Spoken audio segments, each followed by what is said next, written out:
ಬಡ್ಡಿ ಕಾಳಿ ತಾಯಿಯ ಪಾದಾರವಿಂದಗಳಿಗೆ ಶೀರ್ಷಾಷ್ಟಾಂಗ ಮಾಡ್ತಾ ನಾವು ಇಡೀ ಟೀಮ್. ಗೌತಮ್ ಈ ಚಿತ್ರದ ನಿರ್ಮಾಪಕರು ಮತ್ತು ನಿರ್ದೇಶಕರು ತುಂಬ ಚೆನ್ನಾಗಿ ಕತೆ ಮಾಡಿಕೊಂಡಿದ್ದಾರೆ. ಎಲ್ರಿಗೂ ಸಂದೇಹ ಇರೋ ಥರ ಇದು ಯಂಗ್ಸ್ಟರ್ ಸಿನಿಮಾನ, ಓಲ್ಡ್ ಸಿನಿಮಾನ, ರಿಟೈರ್ಡ್ ಸಿನಿಮಾನ, ಅದು ಯಾವುದೂ ಅಲ್ಲ. ಎಲ್ಲವೂ ಬಹಳ ಮುಖ್ಯವಾದ ಪಾತ್ರಗಳು. ಒಂದೊಂದು ಪಾತ್ರಕ್ಕೂ ಅದರ ಹಿಂದಿನ ಕತೆ ಇದೆ, ಒಂದೊಂದು ಪಾತ್ರಕ್ಕೂ ಅದರದೇ ಆದಂಥ ಗಾತ್ರ ಇದೆ, ಒಂದೊಂದು ಪಾತ್ರಕ್ಕೂ ಅದೇ ಅಂತ ಡೈಮೆನ್ಷನ್ ಮಾಡಿದ್ದಾರೆ. ಗೌತಮ್ಗೆ ಈ ಥರದ ಒಂದು ಸಬ್ಜೆಕ್ಟ್ ಹೆಂಗೆ ಅವ್ರಿಗೆ ಬಂತು ತಲೆಗೆ ಅನ್ನೋದೇ ನಮಗೆ ಭಾಳ ಆಶ್ಚರ್ಯ. ಒಂದು ಸತಿ ಕತೆ ಹೇಳಿದಾಗ ಇದನ್ನು ಹೆಂಗೆ ನೆನೆಸ್ಕೊಂಡ್ರಿ, ಇದನ್ನು ಹೆಂಗೆ ಇದು ಮಾಡಿದ್ರಿ ಅಂತ ಹೇಳಿ. ಯಾಕಂದರೆ ಒಬ್ಬ ನಿರ್ದೇಶಕ ಮತ್ತು ನಿರ್ಮಾಪಕನಾಗೂ ನಿರ್ದೇಶಕನಾಗೂ ಯಾರಾದ್ರೂ ಒಂದು ಸಿನಿಮಾ ಮಾಡಬೇಕು ಅಂತಂದರೆ ನಮ್ಮದೊಂದು ಫಾರ್ಮಿನಾ ಥರದ ಒಂದು ಇರುತ್ತವೆ. ಒಂದಷ್ಟು ಲವ್ ಸಾಂಗು, ಅದೊಂದು ಏನೋ ಒಂದು ರೊಮ್ಯಾಂಟಿಕ್ ಸಾಂಗು, ಇನ್ನೇನೋ ಸಾಂಗು, ಇನ್ನೇನು ಅದು ಇದು ಫೈಟು ಇಂಥವೆಲ್ಲ ಇರೋದ್ರ ಜೊತೆಗೆ ಈ ಥರದ ಒಂದು ವಿಶಿಷ್ಟವಾದ ಸಬ್ಜೆಕ್ಟ್ನ ಆರಿಸೋದಿದೆಯಲ್ಲ, ಅದು ದೊಡ್ಡ ಚಾಲೆಂಜ್ ಯಾವುದೇ ಒಬ್ಬ ನಿರ್ದೇಶಕನಿಗೆ.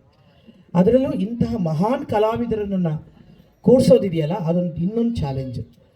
ಯಾಕಂದರೆ ಎಲ್ಲರೂ ಕೂಡ ಬ್ಯುಸಿ ಆರ್ಟಿಸ್ಟ್ಗಳು, ಎಲ್ಲರೂ ಕೂಡ ಅವರವರ ಕ್ಷೇತ್ರದಲ್ಲಿ ಅವ್ರು ನಿಜವಾಗ್ಲೂ ದೊಡ್ಡ ಸಾಧನೆಗಳನ್ನು ಮಾಡಿ ಬಂದಂಥವ್ರು. ದತ್ತಣ್ಣವರಾಗಲಿ, ನಮ್ಮ ಇವರು ನಮ್ಗೆ ಯಾವಾಗಲೂ ಇವನು ಜ್ಞಾಪಕ ಬರೋದು, ಈ ನಮ್ಮ ಟಗರು ಪಲ್ಯದಲ್ಲಿ ದಿನಕ್ಕೆ ನಾವು 350 ಮೆಟ್ಲು ಇಳ್ತಾ ಇದ್ವಿ, 350 ಮೆಟ್ಲು ಹತ್ತುತ್ತಾ ಇದ್ವಿ.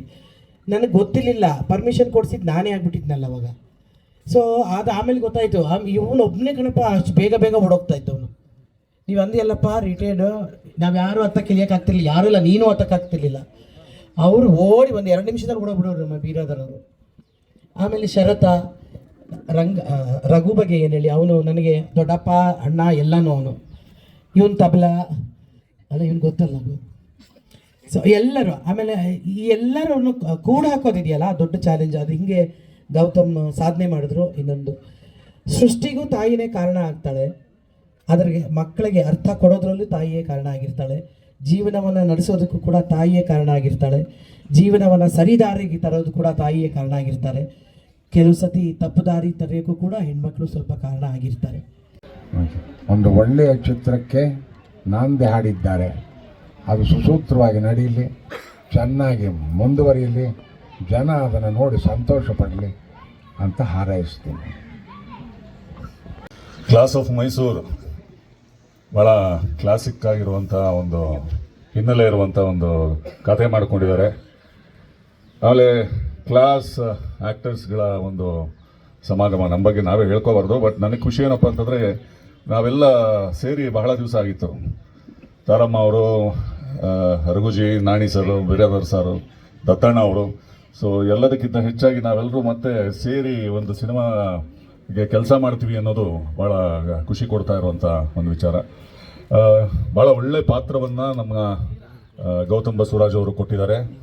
ನಾನಂತೂ ಇದುವರೆಗೂ ಆ ಪಾತ್ರ ಮಾಡಿಲ್ಲ, ಅಷ್ಟರ ಮಟ್ಟಿಗಂತೂ ನಿಮ್ಮ ಮುಂದೆ ಹೇಳ್ಕೊಳ್ಳೋಕ್ಕೆ ನನಗೆ ಖುಷಿ ಆಗುತ್ತೆ. ಸೊ ಎಲ್ರಿಗೂ ಒಳ್ಳೆಯದಾಗಲಿ. ನಿಮ್ಮ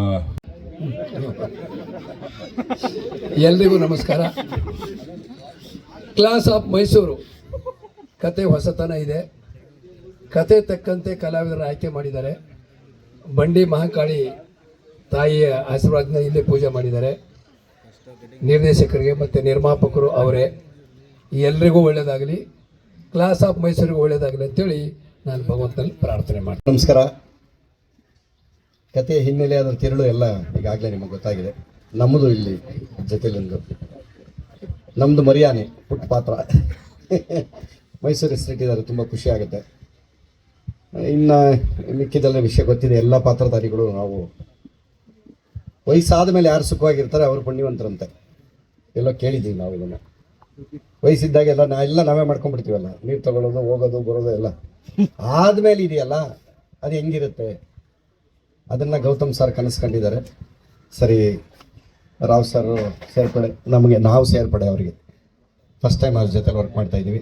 ತಾರಮ್ಮ ಇದ್ದಾರೆ, ಆಮೇಲೆ ನಮ್ಮ ದತ್ತಣ್ಣ ಸರ್ ನಮ್ಮ ಲೀಡ್ರು, ಬಿರಾದರ್ ಸರು ಮಠದಿಂದನೂ ನಾವು ಜೊತೆಲಿದ್ದೀವಿ. ಹೌದೌದು.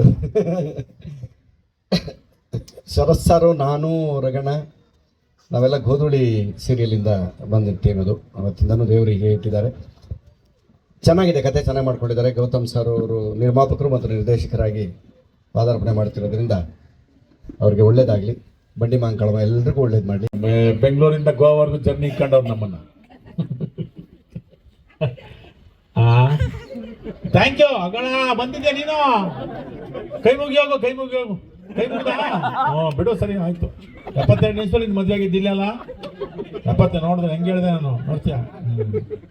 ಹಂಗೆ ಅವ್ರ ಥರ ಅದೇ ನಾವು ಲಾಸ್ಟ್ ಟೈಮ್ ಎಲ್ಲೋ ಹೇಳ್ದಾಗ ಕ್ಲಾಸ್ ಆಫ್ ಮೈಸೂರು ಅಂತಂದರೆ ಮೈಸೂರಿನವ್ರೆ ಅಂತಲ್ಲ, ಎಲ್ಲನೂ ಈಗ ಬೀರದಾರಣ್ಣ ಒಂದು ಕಡೆ ಇರ್ತಾರೆ, ನಾಣಿಯವ್ರು ಒಂದು ಕಡೆ ಇರ್ತಾರೆ, ಕೊಡಗಿಂದ ಒಬ್ರು ಇರ್ತಾರೆ, ಸಗತ್ತವರು ಪಕ್ಕ ಬೆಂಗಳೂರು,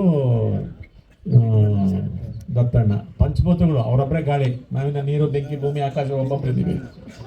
ಇವ್ರಿಗೆಲ್ಲ ಒಂದು ರೀತಿ ಮಾಡಿ ತಂದು ನಾವು ಮುಂದೆ ನಿಂತ್ಕೊಳ್ಳೋದು ಜಡ್ಜ್ ಅವ್ರ ಮುಂದೆ, ತಾರಮ್ಮ ಅವ್ರ ಮುಂದೆ. ಈ ಥರದ್ದು ಒಂದು ಕತೆ ಬೇರೆ ಥರ ಮಾಡ್ಕೊಂಡಿದ್ದಾರೆ. ಒಂದು ವಯಸ್ಸಿನ ಅಂದರೆ ಈ ವಯಸ್ಸು ಅನ್ನೋದಕ್ಕಿಂತ ಹೆಚ್ಚಾಗಿ ಆ ಒಂದು ಅನುಭವವನ್ನು ಅದೊಂದು ರಿಯಾಕ್ಟ್ ಮಾಡೋದಾಗ್ಬೋದು, ಮತ್ತು ಅದನ್ನು ಅದ್ರಲ್ಲಿ ಇರೋದಾಗ್ಬೋದು, ಅದನ್ನು ಅನುಭವಿಸಿರೋದಾಗ್ಬೋದು, ಇವೆಲ್ಲನೂ ಹೆಚ್ಚು ಚೆನ್ನಾಗಿ ಗೌತಮ್ ಮಾಡ್ಕೊಂಡಿದ್ದಾರೆ. ಗೌತಮ್ ನಿರ್ಮಾಪಕರು ಹೌದು, ಆಮೇಲಿಂದ ನಿರ್ದೇಶಕರು ಹೌದು. ಸುಮಾರು ವರ್ಷಗಳಿಂದ ಕನ್ನಡದಲ್ಲಿ ಕೆಲಸ ಮಾಡಿದ್ದಾರೆ. ಈಗ ಹಿಂಗೆ ಮಾಡಿದ ತಕ್ಷಣ ನಾವು ಭಾಳ ಖುಷಿ ಆಯಿತು. ಯಾಕಂದರೆ ನಿಮ್ಗೆ ಗೊತ್ತು, ಅಂದರೆ ಇದಲ್ಲದ ಪ್ರಾಯವಲ್ಲದ ಒಂದು ಕತೆಗಳನ್ನು ಯಾರೇ ಮಾಡ್ಕೊಂಬಂದ್ರೆ ಅದು ನಮಗೊಂದು ಖುಷಿ ಆಗುತ್ತೆ. ಅದು ನಾವು ಮಾಡ್ತಿದ್ದೀವಿ ಅಂತಲ್ಲ, ಕತೆ ಬರೀ ಆ ಏಜಲ್ಲೇ ಇರಲ್ಲ, 25-30 ವರ್ಷ. ಆ್ಯಕ್ಚುಲಿ ಅಲ್ಲಿ ಜೀವನನೇ ಶುರುವಾಗಿರಲ್ಲಪ್ಪ, ಆವಾಗ ದಿ ಎಂಡ್ ಅಂತ ತೋರಿಸ್ಬಿಡ್ತಾರೆ ಲವ್ ಮಾಡಿದ ತಕ್ಷಣವೇ. ಆ್ಯಕ್ಚುಲಿ ಶುರುವಾಗೋದೇ ಅವಾಗಲ್ವಾ? ಆ ಥರದ ಕತೆಗಳು ಮಾಡ್ಕೊಂಬಂದಾಗ ಎಲ್ಲೋ ನಮಗೆ ಒಂಥರ ಖುಷಿ ಆಯಿತು. Gautam, wish all the best, ಒಳ್ಳೇದಾಗಲಿ ನಿಮಗೆ, ನಿಮ್ಮ ಈ ಜರ್ನಿ.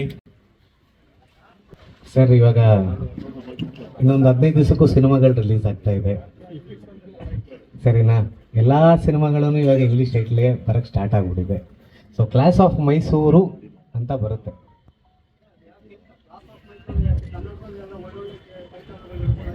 ಇಲ್ಲ ಸರ್, ನಮ್ಮ ಕತೆಗೆ ಕ್ಲಾಸ್ ಆಫ್ ಮೈಸೂರು ಬೇಕಾಗಿತ್ತು, ಅದಕ್ಕೆ ಕ್ಲಾಸ್ ಆಫ್ ಮೈಸೂರು ಅಂತ ಇಟ್ಟಿದ್ದೀವಿ. ಮೈಸೂರಿಗೆ ಸೇರಿದ್ದ ಕತೆ ಸ್ವಲ್ಪ. ಸರ್, ಫೆಬ್ರವರಿ 2 ಶೂಟ್ಗೆ ಹೋಗ್ತೀವಿ. 2 ಶೆಡ್ಯೂಲಲ್ಲಿ ಮುಗಿಸ್ತೀವಿ. 40 ಡೇಸ್ ಒಳಗಡೆ ಕಂಪ್ಲೀಟ್ ಆಗುತ್ತೆ. 2 months ಪೋಸ್ಟ್ ಪ್ರೊಡಕ್ಷನ್. ಇಲ್ಲ ಸರ್, ಗೋವಾ, ಮಂಗಳೂರು, ಕೂರ್ಗ್, ಆಮೇಲೆ ಬೆಂಗಳೂರು. ಸಿನಿಮಾ ಇರೋ ಕ್ಲಾಸ್ ಆಫ್ ಮೈಸೂರು. ಹೀರೋಯಿನ್ ಬೇಕಾಗಿದ್ದಾರೆ, ಹೀರೋಯಿನ್ನ ಹುಡುಕ್ತಾ ಇದ್ದೀವಿ. ಹೀರೋಯಿನ್ ಬೇಕು.